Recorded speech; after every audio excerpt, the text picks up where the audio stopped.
La Chine sous Mao Zedong, c'est une période qui est très importante parce que historiquement, elle marque l'apogée du communisme à travers le monde et c'est pour cela qu'on va voir aujourd'hui par quoi est caractérisé le régime chinois de la fin des années 40 jusqu'à la fin des années 70. C'est parti. Mao Zedong a pris le contrôle du gouvernement provisoire de la République de Chine à partir de 1949, octobre 49. Et cette date est un tournant historique parce que c'est à partir de là que la Chine devient réellement communiste.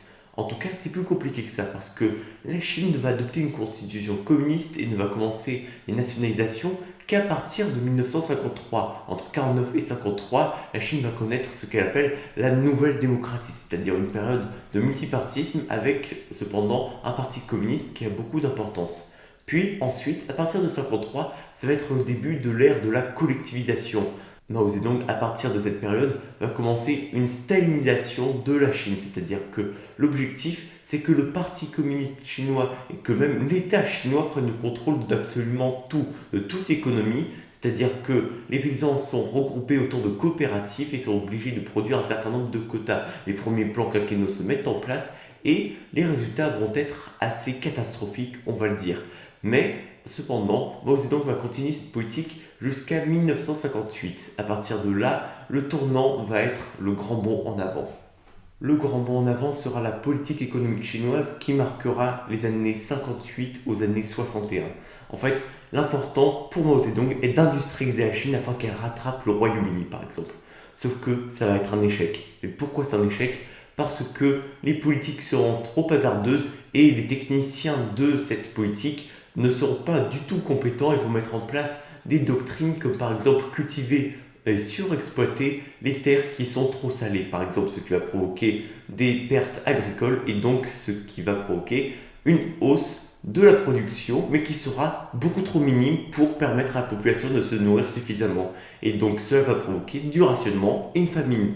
Sauf que Zhou Enlai, Premier ministre chinois, va réussir à rattraper la situation et en mettant fin au grand bond en avant, va réussir en 1963 à réussir à nourrir toute la population chinoise.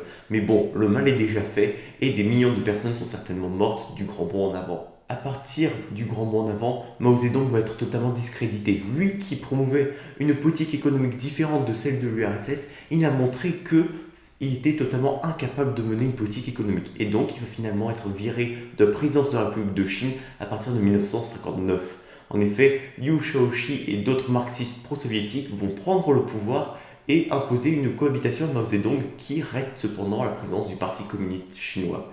Et donc Mao Zedong va devoir se réimposer dans son propre parti. C'est à partir de là que va commencer la politique de la révolution culturelle.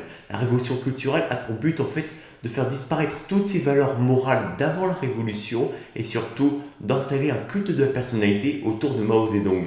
Et c'est donc à partir de là que Mao va commencer à être célèbre pour son culte de la personnalité.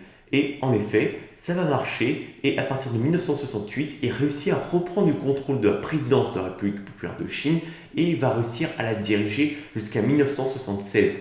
Mais à partir de 68, la politique de Mao Zedong va être totalement différente de celle qu'elle a été. Il va ralentir le grand bond en avant, la politique économique, et il va décider de laisser un peu plus de liberté aux agriculteurs et aux petits paysans. Mais par contre, il va continuer une politique qui est totalement socialiste. Il va essayer d'être anti-impérialiste jusqu'au bout. Il va mener une opposition du tiers-monde face aux deux grands blocs que sont l'URSS de Khrouchtchev et les États-Unis impérialistes.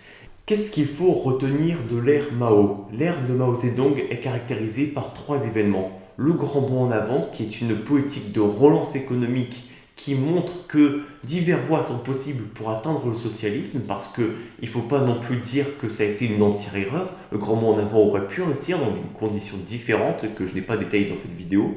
Ensuite, la révolution culturelle qui montre que Mao Zedong a instauré un culte de la personnalité dans la Chine et donc que le Parti communiste a commencé à prendre beaucoup trop d'importance dans la société. Et ensuite, troisième élément marqueur de la politique chinoise, c'est sa politique internationale qui met en avant un tiers-monde en opposition avec les ordres établis par l'URSS et les États-Unis. En attendant, n'hésitez pas à liker cette vidéo si elle vous a intéressé, à la partager. Je vais essayer plus de vidéos dans ce format-là, c'est-à-dire de simplification de l'histoire et de l'économie. N'hésitez pas à vous abonner, donc à activer la cloche pour ne pas rater la prochaine vidéo. En attendant, je vous dis ciao!